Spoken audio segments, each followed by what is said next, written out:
I'm curious because Hmm. this hasn't brewed, this issue that I'm going to bring up next hasn't brewed to the extent I think it will in the coming weeks and the coming months. But Hmm. let's try and see what Dhruv has for an early opinion. We will disclaim this again. Dhruv has no Okay. creative responsibility of this opinion. I take entire responsibility. So if you want to attack, come to Yeah. Prakhar because he forced Dhruv to opine on it. What do you think about the whole Arnab Goswami situation? In what aspect? Like, so aspect one is the attack. And we can sub aspect it by saying if it happened or not. But I think for the most part, given how the response is, it probably happened, did. yeah. It probably did, right? Probably did, yeah. Right. So now that the attack has happened, that is a question mark on the freedom of press, right? Yeah. Here's what I'll say about Arnab as a a statement. I used to love Arnab. Back 10 years ago, 15 years ago, he was a fantastic journalist. Some part of me wanted to be like him. He was getting all these powerful people in, and he was taking their cases. He was making sure they were answerable, and then he sold out. And I feel so betrayed by him personally. Somebody who I looked up to as the pinnacle of Indian journalism is now a sellout, right? So, Yeah.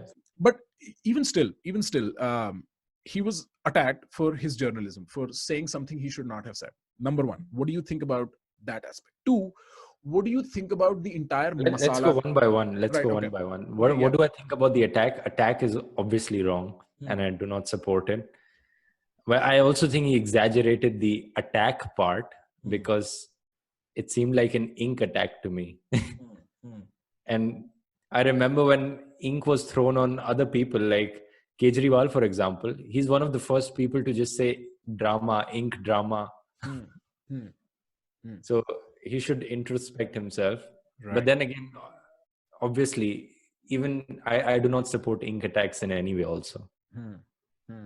And whoever did that is actually, if it was really Congress workers, they're very foolish because they should realize that it will give him more sympathy. Right. Any kind of attack on him. And that's why exactly I'm doubtful. Like, I hate the idea. No, but I have to say there's many stupid people who do not think about these things. They're just like, oh, we have to show him, how we are, and then we're going to do this. Have you met these stupid possible. people? Have you met these stupid people? I see it often, like on social media, the type of comments I see, I feel like they could be one of those people. Because for me, I have barely met people who are extremely stupid. Like, I've met stupid people, people who don't think things through, but extremely stupid people have been rare. But in assumptions, in characterization, Dhruv sits across his friend and he's like, this guy I spoke to, Prakhar, extremely stupid. Prakhar's probably stupid. He's not extremely stupid, Like, so I really think people be like, okay, if we attack him, and we are definitely not out there to kill him, we're going to throw ink on his face. That's just going to get him more sympathy. Do you not think that would? That's why I'm more of the if category. If this attack was not staged or any of that, people think through stuff like that. Yeah, they do. But I think the population is so big that there will always be some outliners, even if it's 0.01% of the people.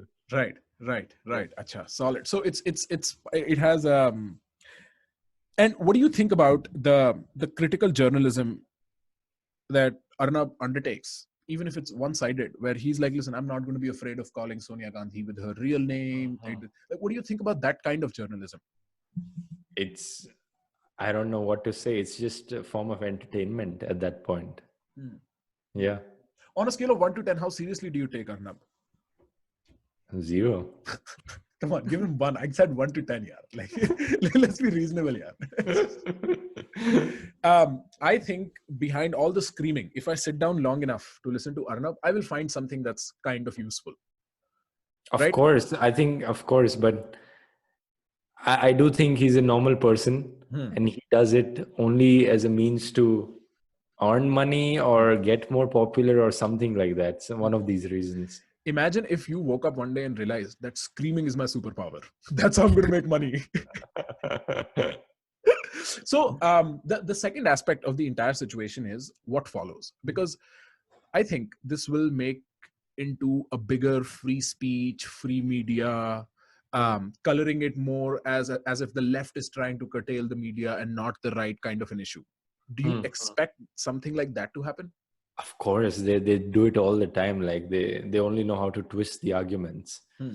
Or there's a huge section of these right-wing people trolls and IT cell employees, all they do is just twist arguments into just how they can show they're one up all the time.